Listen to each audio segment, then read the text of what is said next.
उन्हां दीयां दो दो पंक्तियां विचार आरंभ कीती सी। ये आप नूं सरवण कराउण दा निमाणा यतन कर रहे हां।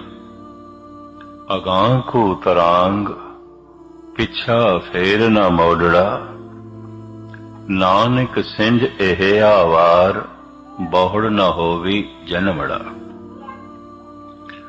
दूसरा, प्रभ की उस्तत करो संत मीत, सावधान एकाग्र चेत। पहले वाक्य साहिब कहते हैं अगे वेख, अगे वेख, अगां को तरांग, पिछा फेर ना मोड़ड़ा। पिछे मुड़ना ते एक पासे पिछे वेख भी ना, पिछा फेर ना मोड़ना। वेखना ते एक पासे पिछे, तो पिछे मुंह ही ना मोड़। पिछे चलना ते एक पासे पिछे वेख ही ना।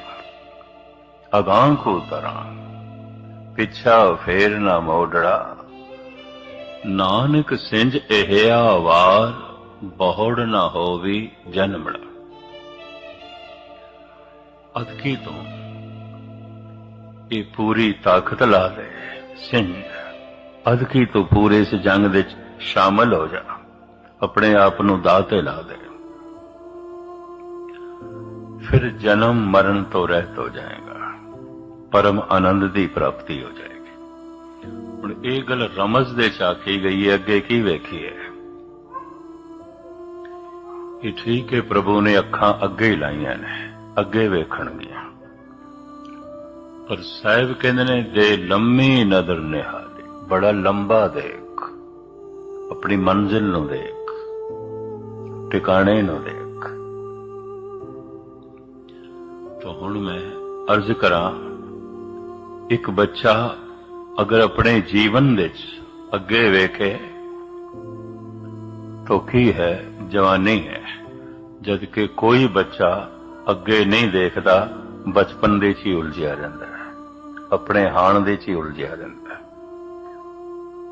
कोई बच्चा जवानी नूं नहीं देखता, अपने जीवन दे च नहीं देखता। जवाना नूं देखना होर गल है, अपने विच जवानी नूं देखना होर गल। तो बड़ी गहरी दृष्टि चाहिए। जरा होर अगे वेखे तो फिर की है बुढ़े पर। जब बच्चे नूं अजे अपने विच जवानी ही नहीं दिखाई देंदी तो बुढ़ेपा की हक दिखाई दे। होर जरा अगे निगाह करे तो की है, काल है। काल, काल दे अर्थ ते समा है, पर समय दे अर्थ मौत भी है। क्यों? समय दे च जो बनदा है, समा उसनूं मिटा देंदा है। समय दे ये दो सुभाव ने, बनाना मिटाना, बनाना मिटाना। काल दे ये दो सुभाव ने जो समय दे च बने हैं। जैसे असी कुछ समा पहले नहीं सी, 10 20 30 40 50 60 70 साल पहले नहीं सी, कुछ सालां बाद नहीं होवांगे। जो समय दे च बने हैं, समा मिटा देंदा है। मैं कल अर्ज कीती सी, काल इतना प्रबल है, ये तन चाहे गुरु पीर पैगंबर अवतार दा है, समा मिटा देंदा है। काल पाए ब्रह्मा भवधरा, काल पाए शोजो अवतरा, काल पाए कर बेसन प्रगासा, सकल काल का कियो तमाशा। सारा संसार काल दा तमाशा है, समय दा तमाशा है। इस तमाशा की हो रहा है? बनना हो रहा है, मिटना हो रहा है, मिलना बिछड़ना हो रहा है, बढ़ना मिटना हो रहा है। एक तमाशा हो रहा है। जो बन रहा है वही मिट रहा है, जो मिल रहा है वही नाश हो जाता है। इस समय च हो रहा है। एक बच्चा ते बचपन दे च उलझिया रहिंदा है, कौन काल नूं वेखे। पर जरा होर अगे वेखे, काल तो भी अगे, तो फिर वो अकाल है। जिहदी दृष्टि अकाल तक पहुंच गई, जन्म मरण तो रहत हो जाएगा। परम आनंद की प्राप्ति हो जाएगी। अपनी दृष्टि, अपनी समझ, अपनी सुरत अकाल तक पहुंचानी है। जिहदी दृष्टि अकाल तक पहुंच गई उन्होंने काल नहीं रोकेगा, ਉਹਦੇ अंदर काल का भय भी नहीं रहेगा। जैसे धन गुरु गोबिंद सिंह जी महाराज दे मासूम लाडलियां नूं मौत का डर दे के भयभीत नहीं किया जा सकता। तरह तरह के भय के साधन हरनाकश ने मुहैया किए, प्रहलाद वास्ते वो नहीं डरिया क्योंकि दृष्टि अकाल ते। काल की डराएगा, दृष्टि ते अगे लंघ गई। हुण मैं थोड़ा दोहरावां। बच्चा अपने बचपन दे च उलझिया रहिंदा है, खिडौणियां दी खेड अपने हाण विच। जवान भी अपनी जवानी च उलझिया रहिंदा है, अगे नहीं देखदा। अपना हाण और अपनी वासना, अपनियां कामनावां एक जवान जवानी तो अगे नहीं देखदा, जबकि उसके जीवन विच कुछ अगे भी है, प्रगट होवेगा, सामने दिखाई देवेगा, पर इतनी लंबी निगाह होवे। होर भी अर्ज करदे हां, बुढ़ा ਇਹ ਤੇ बुढ़ेपे ਨੂੰ ही नहीं देखदा। एक जवान अपनी जवानी दे च उलझिया रहिंदा देखदा है, एक बच्चा अपने बचपन दे च उलझिया रहिंदा है, बचपन ਨੂੰ देखदा है। बुढ़ा बुढ़ेपे च नहीं उलझिया रहिंदा, बुढ़ा ते पिछे वेखण लग पैंदा है, जवानी याद करन लग पैंदा है, बचपन दीयां गल्लां याद करन लग पैंदा है, ਉਹਦੀ दृष्टि पिछे कर लैंदा है। महाराज जी कहते पिछा फेर ना मोड़ड़ा, ना वेख पिछे, वेख ही ना। अज तू पिछे वेख रहे हैं, हो सकता है तेरा ध्यान, तेरी सुरत बिल्कुल पिछे मुड़ जाए और मनुखा जन्म अजाई गवा दे। बाबा फरीद कहते देख फरीदा जे थिया दाड़ी होई भोर, अग्गा नेड़ा आया पिछा रिया दोर। पर यह पिछा वेखदा पिया, पिछोकड़ वेखदा पिया। जद बुढ़ा भी अगे नहीं वेखदा, जवान किथे वेखे, बच्चा किथे वेखे। बच्चा बचपन दे उलझिया होया है, जवान जवानी दे उलझिया होया है, बुढ़ा उते पिछे वेखण लग पैंदा है। अगां को तरांग, धर्म दे मार्ग ते सुरत उदों चलदी है जद बचपन जवानी बुढ़ेपे तो कोई अगे वेखदा है, इस तो अगे वेखदा है, निगाह नूं लंबा करदा है। अकाल दे दर्शन तो पहले जिन्हों काल दे दर्शन हो जान, समझ लो अद्धी वाट तय हो गई है। अपने विच काल दे दर्शन होण, फिर अपने विच ही अकाल दे दर्शन होणगे। नौनित अमृत प्रभ का नाम, दे ही में इसका विश्राम। दरअसल को काल नू ही नहीं वेखना चाहता तो अकाल नू किस तरह वेखेगा। दो लफ्ज होर भी दोहरावां ताकि गल पुख्ता हो जाए और पूरी जो है पकड़ दे च आ जाए। परमात्मा दे ज्ञान करके कोई मनुख परमात्मा दे मार्ग ते नहीं चलता। क्यों? जद परमात्मा मिलता है उदों ही परमात्मा का ज्ञान मिलता है, पहले नहीं मिलता, नहीं मिलता। तुसी आखोगे फिर मैं कथा की सुना रहा, ये अक्षरी ज्ञान है, ये मैं पढ़िया अर्थबोध पढ़े ने थानू सुना रहा, तुसी भी अर्थबोध सुनोगे, ये भी मैं अर्ज करते हैं। और ये रोज होंदा रहिंदा, कथनी बदनी कहन कहावन, समझ परी तो विसरियो गावन। लेकिन ये चाहिए, ये कथनी भी चाहिए है ताकि कुछ अकथ की तरफ इशारे हो सकन। इस कथनी नूं भी सुनना है ताकि इतना पता चले कि कुछ ऐसी भी दुनिया है जो इस कथनी तो अगे है, कथनी नहीं पहुंच रही, ऐसी दुनिया भी है। कथा उस दिन सफल हो गई। किस दिन सुनना सफल हो गया? जिस दिन सफल जो है समझ आ जाए प्रभु अकथ है, कथा नहीं हो सकती, नहीं हो सकती। कथा सुननी सफल हो गई। क्या हो कथी कथे, कथ देखा मैं अकथ, ना कथ ना जाए।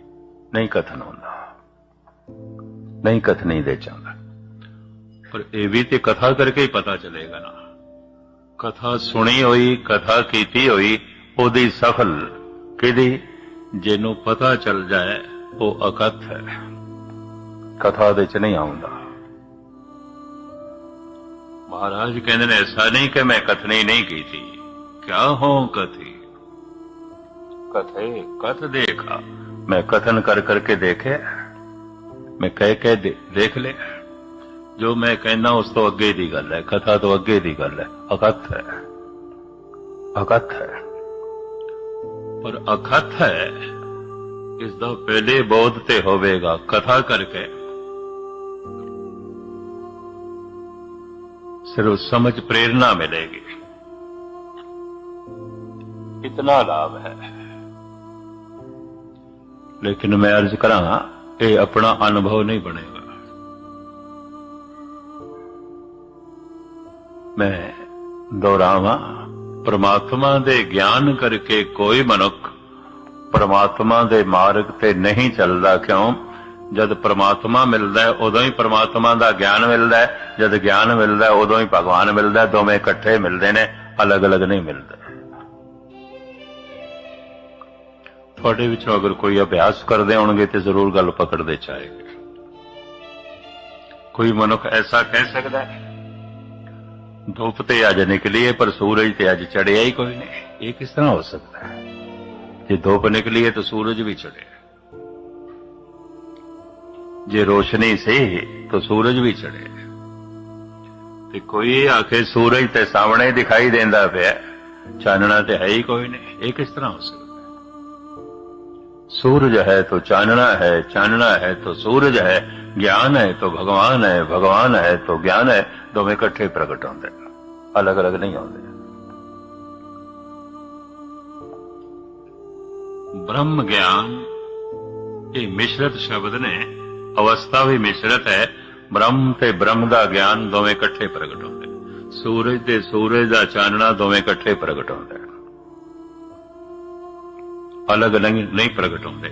सूरज अज चढ़िया है ते चानना कल होवेगा, या चानना अज हो गया तो सूरज कल निकलेगा, ऐसा नहीं है। ब्रह्म अज मिल गए तो ज्ञान कल मिलेगा, या ज्ञान अज मिल गया तो ब्रह्म कल मिलेगा, ऐसा नहीं है। दोवें इकट्ठे मिल रहे हैं, दोवें इकट्ठे मिल रहे हैं।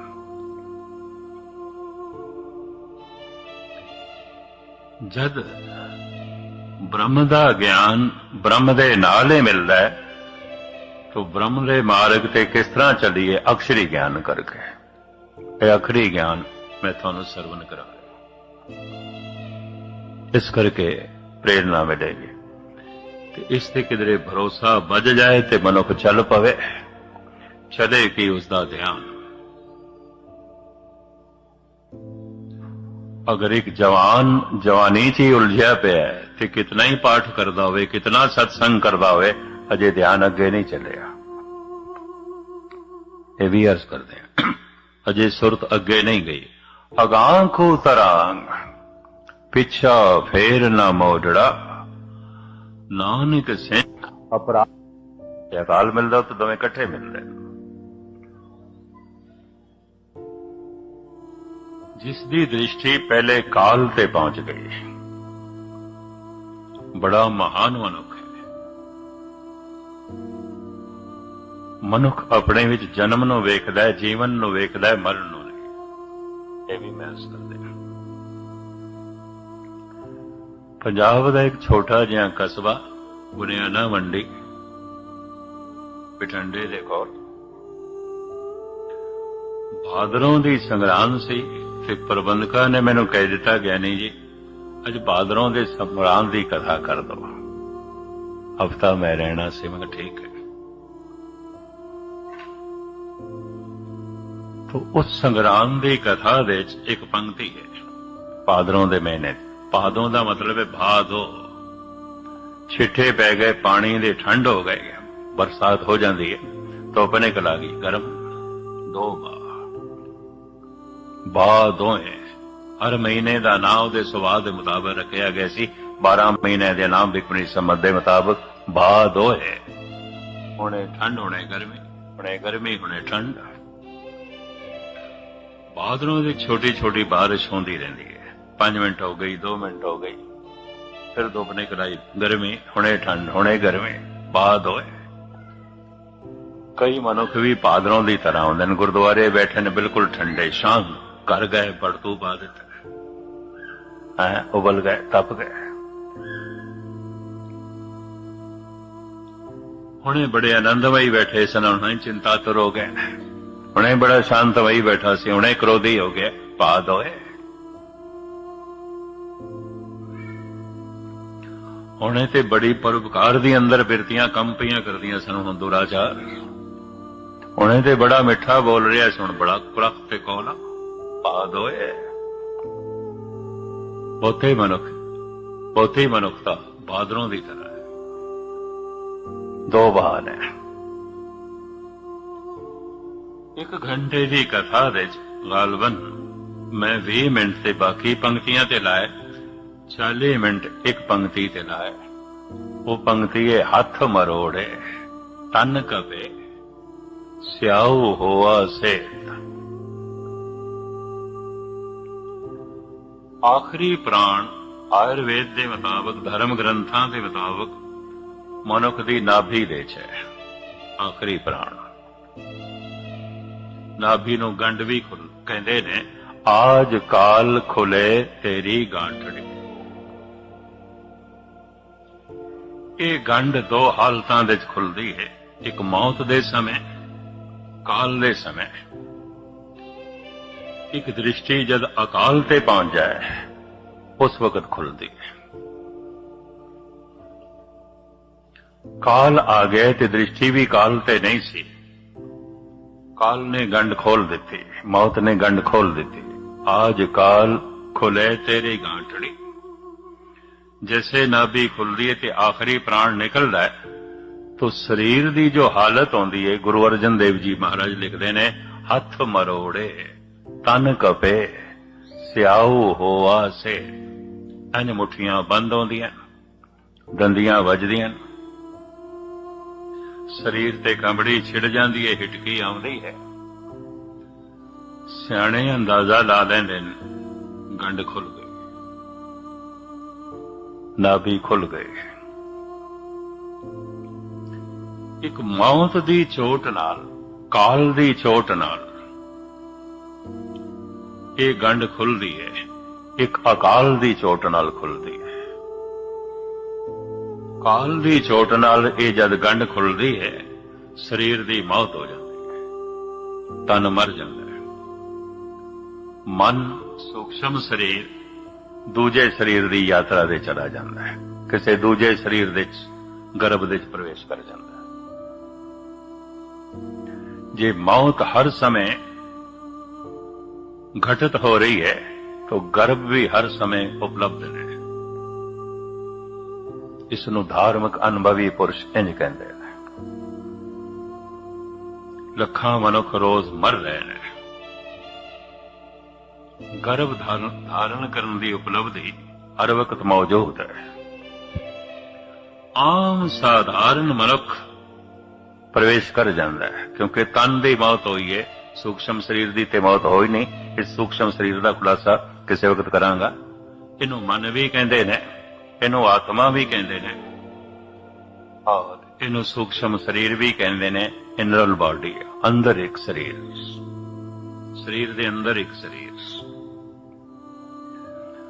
पर वो निराकार शरीर है, आकार नहीं रखता। विचारां दा प्रवाह, सोचनी दा प्रवाह, यादां दा प्रवाह, संस्कारां दा इकट्ठ कह लो, एक हवा है पूरे शरीर दे। ਗੰਢ ਜਦ ਖੁੱਲਦੀ ਹੈ, ਸੂਖਸ਼ਮ ਸਰੀਰ ਦਾ ਇਸ ਅਸਥੂਲ ਸਰੀਰ ਨਾਲ ਸੰਬੰਧ ਟੁੱਟ ਜਾਂਦਾ ਹੈ। ਦੋਹਾਂ ਦਾ ਸੰਬੰਧ ਬਣਾ ਰੱਖਿਆ ਪ੍ਰਾਣਾਂ ਨੇ, ਤੇ ਆਖਰੀ ਪ੍ਰਾਣ ਨਾਭੀ ਵਿੱਚ ਹੈ। ਜਿਤਨੇ ਚਿਰ ਤੱਕ ਆਖਰੀ ਪ੍ਰਾਣ ਨਾਭੀ ਵਿੱਚੋਂ ਰੁਖਸਤ ਨਹੀਂ ਆਉਂਦਾ, ਇਹ ਸੂਖਸ਼ਮ ਸਰੀਰ ਦਾ ਸੰਬੰਧ ਅਸਥੂਲ ਸਰੀਰ ਨਾਲ ਬਣਿਆ ਰਹਿੰਦਾ ਹੈ। ਜੈਸੇ ਉਹ ਗੰਢ ਖੁੱਲਦੀ ਹੈ ਮੌਤ ਦੀ ਚੋਟ ਨਾਲ, ਆਖਰੀ ਪ੍ਰਾਣ ਰੁਖਸਤ ਆਉਂਦਾ ਹੈ ਤਾਂ ਤਨ ਦੱਸ ਦਿੰਦਾ ਹੈ, ਕਿਉਂਕਿ ਤਨ ਦੇ ਚੋਂ ਸੂਖਸ਼ਮ ਸਰੀਰ ਨਿਕਲਦਾ ਹੈ। ਹੱਥ ਮਰੋੜੇ ਤਨ ਕਪੇ ਸਿਆਉ ਹੋਆ ਸੇ। ਕਾਲ ਨਾਲ ਇਹ ਗੰਢ ਖੁੱਲੀ ਹੈ, ਦੂਜਾ ਤਨ ਮਿਲ ਜਾਂਦਾ ਹੈ ਉਸ ਸੂਖਸ਼ਮ ਸਰੀਰ ਨੂੰ। ਪਰ ਅਕਾਲ ਦੀ ਚੋਟ ਨਾਲ ਇਹ ਗੰਢ ਖੁੱਲੀ ਹੈ, ਇਹ ਸੂਖਸ਼ਮ ਸਰੀਰ ਨਿਰੰਕਾਰ ਦੇ ਇੰਜ ਲੀਨ ਹੋ ਜਾਂਦਾ ਹੈ, ਜੋਤੀ ਜੋਤ ਰਲੀ ਸੰਪੂਰਨ ਥਿਆ ਰਾਮ। ਕਿਉਂਕਿ ਸੂਖਸ਼ਮ ਸਰੀਰ ਨਿਰਾਕਾਰ ਹੈ, ਨਿਰਾਕਾਰ ਨਿਰਾਕਾਰ ਦੇ ਲੀਨ ਹੋ ਜਾਂਦਾ ਹੈ। ਇਸੇ ਨੂੰ ਕਿ ਸੂਰਜ ਕਿਰਨ ਮਿਲੇ ਜਲ ਕਾ ਜਲ ਹੁਆ ਰਾਮ, ਜੋਤੀ ਜੋਤ ਰਲੀ ਸੰਪੂਰਨ ਥਿਆ ਰਾਮ। ਹੁਣ ਮੈਂ ਫਿਰ ਦੁਹਰਾਵਾਂ ਤਾਂ ਕਿ ਗੱਲ ਪੂਰੀ ਪਕੜ ਚ ਆ ਜਾਏ। ਪ੍ਰਮਾਤਮਾ ਦੇ ਗਿਆਨ ਕਰਕੇ ਕੋਈ ਪ੍ਰਮਾਤਮਾ ਦੇ ਮਾਰਗ ਤੇ ਨਹੀਂ ਚੱਲਦਾ, ਨਹੀਂ ਚੱਲਦਾ। ਮੈਂ ਉਥੇ ਕਾਲ ਦੀ ਮੌਤ ਦੀ ਸਾਰੀ ਕਥਾ ਕੀਤੀ। ਘੰਟਾ ਲੰਘ ਗਿਆ, ਸਮਾਪਤੀ ਹੋਈ। 20 ਮਿੰਟ ਮੈਂ ਬਾਕੀ ਪੰਕਤੀਆਂ ਦੀ ਵਿਚਾਰ ਕੀਤੀ, 40 ਮਿੰਟ ਇਸ ਇੱਕ ਪੰਕਤੀ ਦੀ। ਹੱਥ ਮਰੋੜੇ ਤਨ ਕਪੇ ਸਿਆਉ ਹੋਆ ਸੇ। ਸਮਾਪਤੀ ਤੋਂ ਬਾਅਦ ਮੈਂ ਗੁਰਦੁਆਰਾ ਸਾਹਿਬ ਤੋਂ ਬਾਹਰ ਆਇਆ। ਸਾਹਮਣੇ ਗੁਰਦੁਆਰਾ ਸਾਹਿਬ ਦਾ ਰੈਸਟ ਹਾਊਸ ਹੈ, ਉੱਥੇ ਮੇਰੀ ਰਿਹਾਇਸ਼ ਸੀ। ਬਾਹਰ 5-7 ਬੰਦਿਆਂ ਨੇ ਮੈਨੂੰ ਘੇਰ ਲਿਆ ਤੇ 5-7 ਬੀਬੀਆਂ ਨੇ। ਕਹਿਣ ਲੱਗੇ, ਗਿਆਨੀ ਜੀ ਭਾਗਾਂ ਭਰੀ ਸੰਗਰਾਮ ਦਾ ਦਿਹਾੜਾ ਸੀ, ਮੌਤ ਦੀਆਂ ਗੱਲਾਂ ਸੁਣਾ ਕੇ ਸਤਿਆਨਾਸ਼ ਕਰ ਛੱਡਿਆ ਤੁਸੀਂ। ਭਾਗਾਂ ਭਰੀ ਸੰਗਰਾਮ ਦਾ ਦਿਹਾੜਾ ਸੀ, ਤੇ ਮੈਂ ਕਿ ਇਹ ਪੰਕਤੀ ਭਾਗਾਂ ਭਰੇ ਦਿਹਾੜੇ ਦੀ ਸੀ ਹੈ, ਲਿਖੀ ਹੋਈ ਹੁਣ ਮੈਂ ਕੱਢ ਦਿਆਂ ਜੀ ਹੈ, ਲਿਖੀ ਹੋਈ ਹੁਣ ਮੈਂ ਕੱਢ ਦਿਆਂ। ਹੱਥ ਮਰੋੜੇ ਤਨ ਕਪੇ ਸਿਆਉ ਹੋਆ ਸੇ। ਆਪ ਦੇ ਗਿਆਤ ਲਈ ਅਰਜ਼ ਕਰਾਂ, ਕਾਲ ਤੱਕ ਵੀ ਦ੍ਰਿਸ਼ਟੀ ਕੋਈ ਕਰੋੜਾਂ ਦੇ ਚ ਇੱਕ ਅੱਧੀ ਪਹੁੰਚਦੀ ਹੈ। ਉਹ ਜਿਹੜੀ ਇੱਕ ਅੱਧੀ ਦ੍ਰਿਸ਼ਟੀ ਕਾਲ ਤੱਕ ਪਹੁੰਚਦੀ ਹੈ, ਉਸੇ ਦੀ ਅਕਾਲ ਤੱਕ ਪਹੁੰਚਦੀ ਹੈ, ਦੂਸਰੇ ਦੀ ਨਹੀਂ ਪਹੁੰਚਦੀ। ਇਸ ਵਾਸਤੇ ਗੁਰੂ ਨਾਨਕ ਦੇਵ ਜੀ ਮਹਾਰਾਜ ਕਹਿੰਦੇ ਨੇ, ਪਰਮਾਤਮਾ ਨੂੰ ਤੋਂ ਬਾਅਦ ਦੇ ਚ ਕਬੂਲ ਕਰ, ਗੱਲ ਛੱਡ ਪਰਮਾਤਮਾ ਦੀ, ਪਹਿਲਾ ਮਰਨ ਕਬੂਲ। जीवन की छड़ास होए सबन की रेन का तो आओ हमारे पास। और बाकी 2 पंक्तियां मैं थोड़े सामने रखा। प्रभ की उस्तत करो संत में सावधान एकाग्र जी। जप कर रहे हैं वाहिगुरु वाहिगुरु, पूरी सावधानी, पूरी एकाग्रता। बाणी दा जप कर रहे हैं, जपजी साहब, जाप साहब या सुखमनी साहब, नितनेम, पूरी सावधानी, पूरी एकाग्रता। जिस काम दे च एकाग्रता पूरी ना होवे, ध्यान पूरा ना होवे, उस काम नूं पाया तकमील तक ले जाना भी बड़ा औखा है। ये भी मैं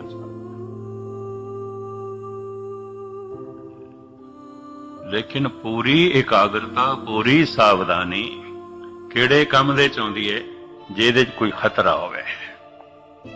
कारोबार दे च भी खतरा है, पूरी सावधानी ना वरती, एकाग्रता ना, घाटा पै सकता है, खतरा है, नुकसान हो सकता है। जिस काम दे च खतरा ना होवे, उस काम दे च मनुख सावधानी नहीं देता, एकाग्रता नहीं देता। जैसे मैं उदाहरण दिते सन, थोड़े सामने थोड़ा जिहा होर खोला। नवी नवी कार चलानी सीखनी है मनुख ने, बड़ी सावधानी, बड़ी एकाग्रता। ਉਹਨੂੰ ਪਤਾ ਹੈ ਮੇਰੀ ਇਕਾਗਰਤਾ ਭੰਗ ਹੋ ਗਈ, ਸਾਵਧਾਨੀ ਭੰਗ ਹੋ ਗਈ, ਨਾ ਕਾਰ ਰਹੇਗੀ ਨਾ ਮੈਂ ਰਵਾਂਗਾ, ਗਈ ਕਾਰ ਵੀ ਤੇ ਮੈਂ ਵੀ, ਖਤਰਾ। तो पूरी सावधानी है, पूरी इकाग्रता है, पर चलाण दा अभ्यास पक गया है, चलाना सुभाव बन गया है। हुण सावधानी खो गई, इकाग्रता भी खो गई।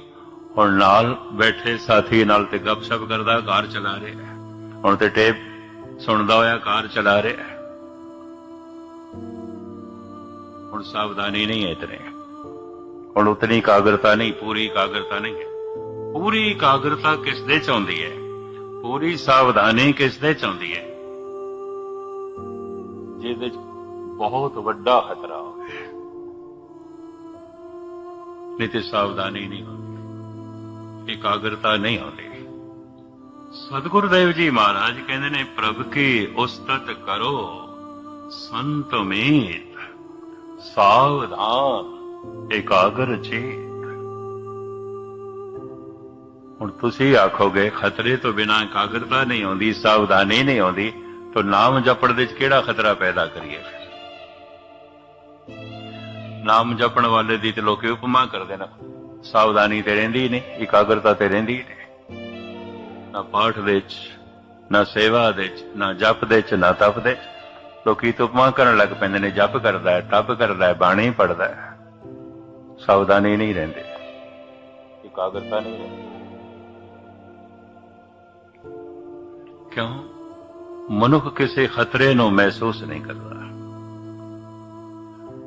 ਤੇ ਤੁਸੀਂ ਆਖੋਗੇ ਖਾਮਾ ਕੋਈ ਖਤਰਾ ਖੜਾ ਕਰੀਏ, ਫਿਰ ਪਰਮਾਤਮਾ ਦੇ ਨਾਮ ਜਪਣ ਦੇ ਚ ਕਿਹੜਾ ਖਤਰਾ ਸਾਹਮਣੇ ਲਿਆਈਏ ਤਾਂ ਕਿ ਮਨ ਇਕਾਗਰ ਹੋਵੇ ਤੇ ਸਾਵਧਾਨੀ ਹੋਵੇ। ਮੈਂ ਫਿਰ ਅਰਜ਼ ਕਰਾਂ, ਬਿਨਾਂ ਖਤਰੇ ਤੋਂ ਸਾਵਧਾਨੀ ਨਹੀਂ ਹੁੰਦੀ, ਬਿਨਾਂ ਖਤਰੇ ਤੋਂ ਇਕਾਗਰਤਾ ਨਹੀਂ ਹੁੰਦੀ। ਉਦਾਹਰਨ ਮੈਂ ਤੁਹਾਡੇ ਸਾਹਮਣੇ ਦਿੱਤਾ ਹੈ। ਨਵਾਂ ਜਦ ਬੰਦਾ ਸਕੂਟਰ ਚਲਾਣਾ ਸਿੱਖਦਾ ਹੈ, ਮੈਂ ਦੇਖਿਆ ਬੜੀ ਸਾਵਧਾਨੀ, ਬੜੀ ਇਕਾਗਰਤਾ। ਮੈਂ ਪਹਿਲੀ ਦਫਾ ਚਲਾਣਾ ਸਿੱਖਿਆ ਸੀ ਤੇ ਗਿਰ ਗਿਆ, ਮੁੜ ਕੇ ਮੈਂ ਹੱਥ ਹੀ ਨਹੀਂ ਲਾਇਆ। ਅਗਰ ਸਾਵਧਾਨੀ ਨਾ ਹੋਈ, ਇਕਾਗਰਤਾ ਨਾ ਹੋਈ, ਲੱਤਾਂ ਬਾਹਾਂ ਬੰਦਾ ਦੌੜਾਏਗਾ। तो पूरी इकाग्रता, पूरी सावधानी। थोड़ी जिहा भी सावधानी हटी। भारत दीयां सड़कां ते थां ते लिखिया होया है, सावधानी हटी दुर्घटना घटी। उत्थे लिखिया होया है जगह जगह, सावधानी हटी दुर्घटना घटी। हो जाएगी दुर्घटना अगर सावधानी नहीं है। प्रभु की उस्तत करो संत में, सावधान एकाग्र चेत। बड़ी सावधानी, बड़ी एकाग्रता, चित्त दी एकाग्रता। तो फिर तर्क खड़ा होगा, खतरे तो बिना तो एकाग्रता नहीं है, खतरे तो बिना फिर सावधानी नहीं है। तो फिर की करिए? किसी खतरे नूं जन्म दईए, कोई खतरा पैदा करिए? ਗੁਰਬਾਣੀ ਕਹਿੰਦੀ ਹੈ ਖਤਰਾ ਪੈਦਾ ਕਰਨ ਦੀ ਲੋੜ ਨਹੀਂ, ਖਤਰਾ ਹਰ ਵਕਤ ਮੰਡਲਾ ਰਿਹਾ ਹੈ, ਹਰ ਵਕਤ ਮੰਡਲਾ ਰਿਹਾ ਹੈ। ਧੰਨ ਗੁਰੂ ਤੇਗ ਬਹਾਦਰ ਸਾਹਿਬ ਜੀ ਮਹਾਰਾਜ ਦੇ ਬੋਲ ਮੈਂ ਤੁਹਾਡੇ ਸਾਹਮਣੇ ਰੱਖਾਂ। ਕਾਲ ਬਿਆਰ ਜਿਉ ਪਰ ਓ ਡੋਲੇ, ਮੁਖ ਪਸਾਰੇ ਮੀਤ, ਆਜ ਕਾਲ ਫੁਨ ਤੋਹੇ ਗਰਸ ਹੈ, ਸਮਝ ਰਾਖੋ ਚੀਤ। शिव जी दे गले विच सप्पां दी माला आउंदी है, कोबरा नाग, फनियर नाग।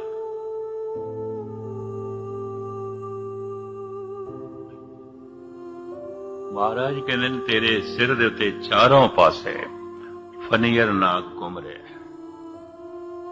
चारों पासे, और उन्हें मुंह भी अड्डिया होया है, डंग मारन वास्ते उन्हें मुंह भी अड्डिया होया।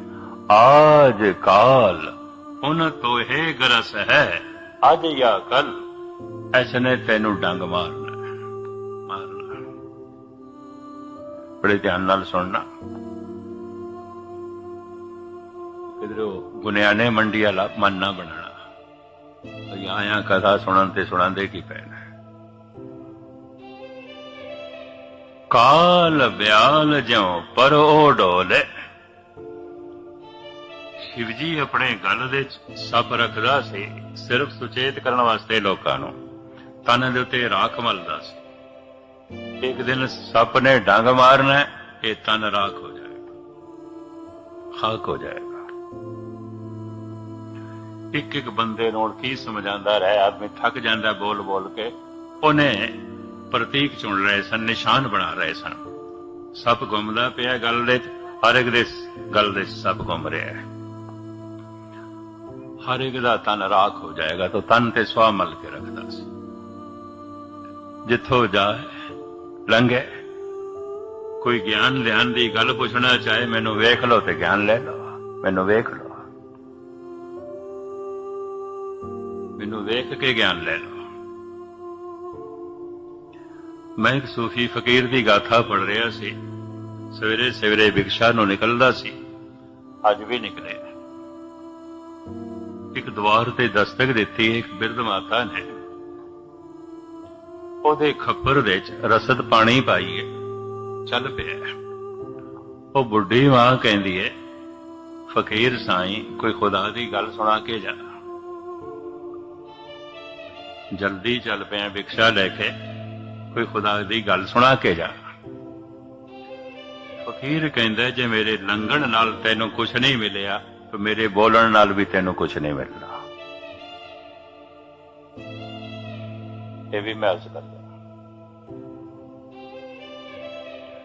मेरे इथों लंघ जाण नाल जे तैनू कुछ नहीं मिलिया, कोई संदेशा तैनू नहीं मिलिया, तो मेरे बोलण नाल भी तू संदेशा नहीं ले सकेंगे, कोई इशारा नहीं ले सकेंगे। फिर इन्हां गल्लां तो मैं बाद विच खोलांगा, मुख्तसर अर्ज करां।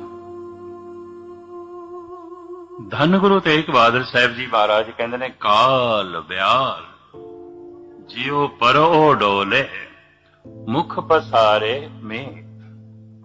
काल दा सप मूंह अड़ के हर वक्त तेरे सिर दे उत्ते घुम रहा है, घुम रहा है, घुम रहा है। आज काल फुन तो है ग्रस है, निरा घूमे नहीं रहा, निरा उन्हें मूंह ही नहीं अड़िया होया। अज या कल इन्हें तेनू डंग मारना है। आज काल फुन तो है ग्रस है, समझ राखो जी। शब्द इथों शुरू होंदा रहे, मन राम स्यों कर प्रीत। सरवन गोबिंद गुण सुनो और गाओ रसना कीत। ये पहलियां पंक्तियां, और इन्हां पहलियां पंक्तियां दे नाल ये पंक्तियां जोड़ दित्तियां। रे मन राम स्यों कर प्रीत, सरवन गोबिंद गुण सुनो और गाओ रसना कीत। कर साध संगत सिमर माग, ओहे पतत पुनीत। पर ऐ पंक्तियां काल ब्याल जो पर ओ डोले, मुख पसारे में। ऐसा क्यों? बिना खतरे तो सावधानी नहीं, एकाग्रता नहीं। खतरे का एहसास करा रहे, तेरे सिर दे उत्ते सब घुम रहे हैं, ये काल घुम रहा है, इन्हें मुंह अड्डिया होया है। हुण मैं खुलासा करा, काल दे ज्ञान तो मनुख अकाल दे मार्ग ते चलता है। काल दे ध्यान तो मनुख दा ध्यान अकाल तक पहुंचता है। जिहदा ज्ञान काल तक नहीं पहुंचया, सवाल ही नहीं पैदा होंदा अकाल दा ज्ञान मिले। जिहदा ध्यान काल तक नहीं पहुंचया, अकाल तक नहीं पहुंचेगा। जिन्हों अपना अंत नहीं दिखाई देता, बेअंत की हक दिखाई देगा। इस वास्ते साहिब कहते हैं, परमात्मा की गल छड़, पहला मरण कबूल, जीवन की छड़ आस, होए सबन की रेन का, तो आओ हमारे पास। जिन्हां ने साधना की थी, जिन्हां दा ध्यान चल पिया इसे ज्ञान, जिन्ने चिर तक काल दा ज्ञान नहीं, काल दा ध्यान नहीं, काल तक दृष्टि नहीं गई, यदि ध्यान की एकाग्रता नहीं बनेगी,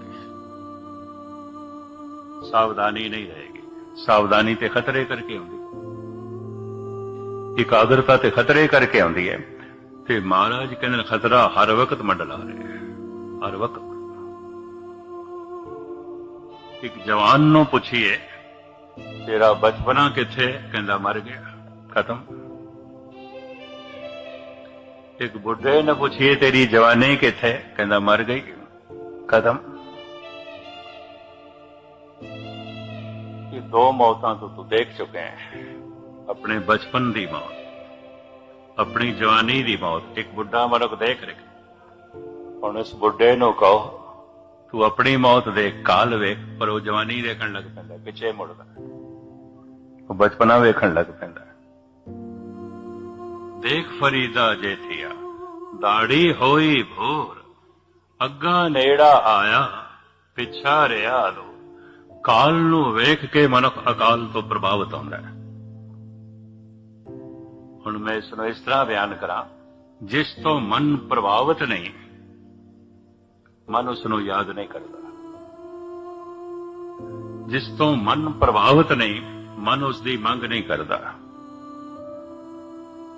ਜਿਸ ਤੋਂ ਮਨ ਪ੍ਰਭਾਵਿਤ ਨਹੀਂ, ਉਹਦੀ ਪ੍ਰਾਪਤੀ ਲਈ ਮਨੁੱਖ ਨਾ ਸਮਾਂ ਕੱਢਦਾ ਹੈ, ਨਾ ਸੰਘਰਸ਼ ਕੱਢਦਾ ਹੈ, ਨਹੀਂ ਕਰਦਾ। ਕੋਈ ਸਮਾਂ ਨਹੀਂ, ਅਕਾਲ ਵਾਸਤੇ ਕੋਈ ਸਮਾਂ ਨਹੀਂ, ਕੋਈ ਸੰਘਰਸ਼ ਨਹੀਂ, ਕੋਈ ਮਿਹਨਤ ਨਹੀਂ। ਕਿਉਂ? ਅਕਾਲ ਤੋਂ ਮਨ ਪ੍ਰਭਾਵਿਤ ਹੀ ਨਹੀਂ। ਮੈਂ ਹੁਣ ਫਿਰ ਦੁਹਰਾਵਾਂ, ਇੱਕ ਬੱਚਾ ਆਪਣੇ ਬਚਪਨ ਦੇ ਚ ਉਲਝਿਆ ਹੋਇਆ ਹੈ, ਇੱਕ ਜਵਾਨ ਆਪਣੀ ਜਵਾਨੀ ਦੇ ਚ ਉਲਝਿਆ ਹੋਇਆ ਹੈ। 99% ਬੁੱਢੇ ਤੇ ਬੁਢੇਪੇ ਚ ਵੀ ਨਹੀਂ ਉਲਝੇ ਹੁੰਦੇ, ਧਿਆਨ ਪਿੱਛੇ ਕਰ ਲੈਂਦੇ ਨੇ। 10% ਆਪਣੇ ਬੁਢੇਪੇ ਚ ਉਲਝਿਆ ਹੋਇਆ ਹੋਣਗੇ। ਅੱਗੇ ਕੌਣ ਦੇਖਦਾ ਹੈ? ਅੱਗੇ ਨਹੀਂ ਕੋਈ ਦੇਖਦਾ। ਇਹ ਫੈਸਲਾ ਹੋਇਆ ਹੈ। ਇਹ ਮਾਸੂਮ ਬੱਚੇ ਡਰੇ ਹੀ ਨਹੀਂ, ਭੈਭੀਤ ਹੀ ਨਹੀਂ ਹੋਏ। ਕਾਰਨ ਦ੍ਰਿਸ਼ਟੀ ਅਕਾਲ ਤੇ, ਕਾਲ ਤੋਂ ਲੰਘ। ਕਾਲ ਦਾ ਗਿਆਨ ਅਕਾਲ ਦੀ ਯਾਦ ਕਰਾਏਗਾ। ਮੌਤ ਦਾ ਗਿਆਨ ਪਰਮਾਤਮਾ ਦੇ ਧਿਆਨ ਜੋੜਨ ਦੇ ਸਹਾਇਕ ਹੋਵੇਗਾ। ਇਸ ਵਾਸਤੇ ਗੁਰੂ ਨਾਨਕ ਦੇਵ ਜੀ ਮਹਾਰਾਜ ਕਹਿੰਦੇ ਪਹਿਲਾ ਮਰਨ ਕਬੂਲ। ਛੋੜ ਪਰਮਾਤਮਾ ਦੀ ਗੱਲ, ਪਹਿਲੇ ਮਰਨਾ ਕਬੂਲ ਕਰ। ਇੰਜ ਕਹਿ ਲੋ, ਮਨੁੱਖ ਨੇ ਪਹਿਲੀ ਮੰਜ਼ਿਲ ਤੇ ਤੈਅ ਕਰ ਲਈ, ਜਿਹਨੂੰ ਸਤਸੰਗ ਕਰਦਿਆਂ ਕਰਦਿਆਂ ਕਾਲ ਦਿਖਾਈ ਦੇਣ ਲੱਗਾ। ਸੰਜਮੀ ਹੋ ਜਾਏਗਾ, ਉਸ ਤੋਂ ਕੁਝ ਗਲਤ ਵੀ ਨਹੀਂ ਹੋਵੇਗਾ। ਉਹ ਗਲਤ ਸੋਚੇਗਾ ਵੀ ਨਹੀਂ, ਗਲਤ ਕਰੇਗਾ ਵੀ ਨਹੀਂ, ਗਲਤ ਸੋਚੇਗਾ ਵੀ ਨਹੀਂ। ਇਹਦਾ ਪ੍ਰਤੱਖ ਰੂਪ ਦੇਖ ਸਕਦੇ ਹਾਂ। ਜਦ ਕੋਈ ਅਜ਼ੀਜ਼ ਸੰਬੰਧੀ ਅਕਾਰਬ ਉਹਨੂੰ ਆਪਣੇ ਹੀ ਮੋਢਿਆਂ ਤੇ ਚੁੱਕ ਕੇ ਜਦ ਸ਼ਮਸ਼ਾਨ ਤੱਕ ਲੈ ਜਾਂਦੇ ਆ, ਇਹਨਾਂ ਅੱਖਾਂ ਦੇ ਸਾਹਮਣੇ ਉਸ ਪਿਆਰੇ ਸਰੀਰ ਨੂੰ ਜਿਹਦੇ ਨਾਲ ਸੰਬੰਧ ਜੋੜ ਕੇ ਰੱਖਿਆ ਸੀ, ਜਲਦਾ ਹੋਇਆ ਵੇਖਦੇ ਆ। ਹਿਰਦਾ ਬੈਰਾਗੀ ਹੋ ਜਾਂਦਾ। ਅੰਦਰ ਨਾ ਦੁਸ਼ਮਣੀ ਦਾ ਜਜ਼ਬਾ ਹੁੰਦਾ ਹੈ, ਨਾ ਲੋਭ ਹੁੰਦਾ ਹੈ, ਨਾ ਕਾਮ ਹੁੰਦਾ, ਨਾ ਹੰਕਾਰ ਹੁੰਦਾ ਹੈ। 100 ਦਫਾ ਉਪਦੇਸ਼ ਕਥਾ ਰਾਹੀਂ ਸੁਣਿਆ, ਬਾਣੀ ਪੜੀ, ਸਤਸੰਗ ਕੀਤਾ, ਨਾ ਹੰਕਾਰ ਗਿਆ, ਨਾ ਲੋਭ ਗਿਆ, ਨਾ ਵਾਸ਼ਨਾ ਗਈ, ਨਾ ਤ੍ਰਿਸ਼ਨਾ ਗਈ, ਨਾ ਦੁਸ਼ਮਣੀ ਦੇ ਜਜ਼ਬੇ ਗਏ। ਪਰ ਸ਼ਮਸ਼ਾਨ ਘਾਟ ਦੇ ਇਹ ਜਜ਼ਬੇ ਸਾਰੇ ਹੀ ਚਲੇ ਗਏ। ਹਿਰਦਾ ਬੈਰਾਗੀ ਹੋ ਗਿਆ। ਇਸੇ ਵਾਸਤੇ ਧੰਨ ਗੁਰੂ ਨਾਨਕ ਦੇਵ ਜੀ ਮਹਾਰਾਜ ਨੇ ਕਿਹਾ, ਪ੍ਰਮਾਤਮਾ ਦੀ ਗੱਲ ਪਹਿਲੇ ਛੱਡ, ਪਹਿਲੇ ਆਪਣੇ ਮੌਤ ਨੂੰ ਚੇਤੇ ਕਰ। ਕਾਲ ਤੱਕ ਧਿਆਨ ਚਲਾ ਗਿਆ, ਐਸੇ ਮਨੁੱਖ ਦੀ ਦ੍ਰਿਸ਼ਟੀ ਅਕਾਲ ਤੱਕ ਚਲੀ ਜਾਏਗੀ। ਕਹਿੰਦੇ ਨੇ ਕਬੀਰ ਰੋਜ਼ ਮਣੀਕਣਕਾ ਘਾਟ ਦੇ ਚਲਾ ਜਾਂਦਾ ਸੀ। ਬਨਾਰਸ ਦਾ ਮਣਕਣਕਾ ਘਾਟ, ਜਿੱਥੇ ਕਹਿੰਦੇ 24 ਘੰਟਿਆਂ ਚ ਗਾਲਵਨ 1000 ਬੰਦੇ ਜਲਾਏ ਜਾਂਦੇ ਰੋਜ਼। ਸਾਰੇ ਯੂਪੀ ਨਹੀਂ, ਸਾਰੇ ਭਾਰਤ ਤੋਂ ਲਾਸ਼ਾਂ ਉੱਥੇ ਪਹੁੰਚਦੀਆਂ ਨੇ। ਮਣੀਕਣਕਾ ਘਾਟ ਦੇ ਬਾਰੇ ਇੱਕ ਮਿੱਥ ਪ੍ਰਚਲਿਤ ਹੈ, ਜਿਹਦਾ ਇੱਥੇ ਦਾਹ ਸੰਸਕਾਰ ਹੋਵੇਗਾ, ਸਿੱਧਾ ਸ਼ਿਵਾਂ ਦੀ ਪੁਰੀ ਜਾਏਗਾ। ਤੋ ਲਾਸ਼ ਦੀਆਂ ਬਕਾਇਦਾ ਗੱਡੀਆਂ ਬਣੀਆਂ ਹੋਈਆਂ ਨੇ, ਬੱਸਾਂ ਬਣੀਆਂ ਹੋਈਆਂ ਨੇ। ਆਪਣੇ ਸਾਕ ਸੰਬੰਧੀਆਂ ਦੇ ਸਾਥ ਇਹ ਲਾਸ਼ ਬਨਾਰਸ ਪਹੁੰਚਦੀ। और लैन लगी पई होंदी है, नंबरवार नंबर मिलता है। लाशां नूं नंबर लाए जांदे ने, इतने तो बाद इहदा दाह संस्कार होवेगा, इहदा होवेगा। 24 घंटे शमशान घाट चलता है और करीबन 20-25 चितावां कट्ठियां चलदियां और जल्दियां ही रहंदियां। 24 घंटे कदी बंद नहीं होंदी। कबीर उत्थे जा बैठदा सी। एक दिन मां ने डांटदे होए आख्या, किसी दा कोई संबंधी चलाना कर जांदा है, शमशान घाट ते जांदा, तू रोज उत्थे पहुंच जांदा। सतसंगी कहंदे ने, तू रोज उत्थे पहुंच जांदा, उत्थे की करना है? डांटण दे लहजे दे च इह कबीर नूं आख्या। कबीर कहंदे ने, मां उत्थे बड़े मोती बिखरे पए होंदे ने, हीरे बिखरे पए होंदे ने, लोकी ते चुड़ना ही भुल जांदे ने, आपां चुण के लिआंदे, आपां गठड़ी बन के लिआंदे। मां ने नक चढ़ाई, घर दी मुफलसी दूर होई नहीं, ये हीरे चुणन जांदा है, ये मोतियां दी पंड भर के लिआंदा है। एक दिन पीछा कर लिया, जाके देखिया लाशां जलदियां पईयां ने और कबीर सतनाम दी धुन दे च मस्त है। मैं पहले भी अर्ज कीती सी, कबीर पंथियां दा गुरमंत्र है सतनाम, वो सतनाम जपदे ने। कबीर पंथियां नूं कबीर पंथी नहीं कहंदे, कबीर पंथियां नूं सतनाम ही कहंदे ने। उन्हां दे मंदिर दे बाहर भी लिखिआ हुंदा है सतनामी मंदिर। नागपुर तो लैके बिलासपुर तक ये जिहड़ी बेल्ट है, इहदे च गालबन 70-80 दे करीब ही कबीर पंथियां दे मंदिर ने, जिन्हों सतनामी मंदिर कहते हैं, और ज्यादा उस इलाके च रहते हैं। सतनाम दी धुन दे च मस्त लीन। मां ने मोढे ते हथ लाया, तोते कहंदा सी, मैं मोती चुणन जाना, हीरे चुणन जाना।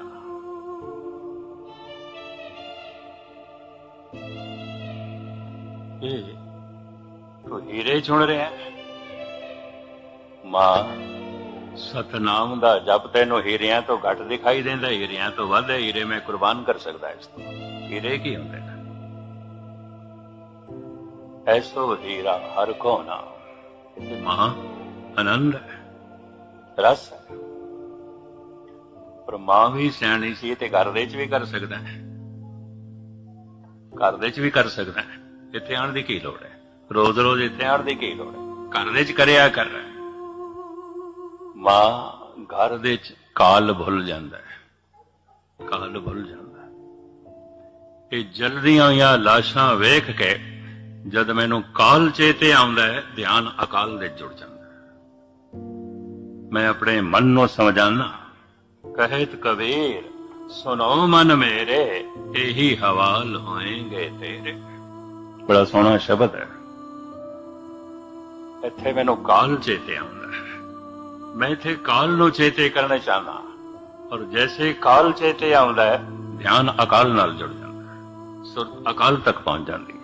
ऐसो असीं धन गुरु नानक देव जी महाराज साफ कहंदे ने, ऐलानिया कहंदे ने, पहला मरण कबो अगां को तरह।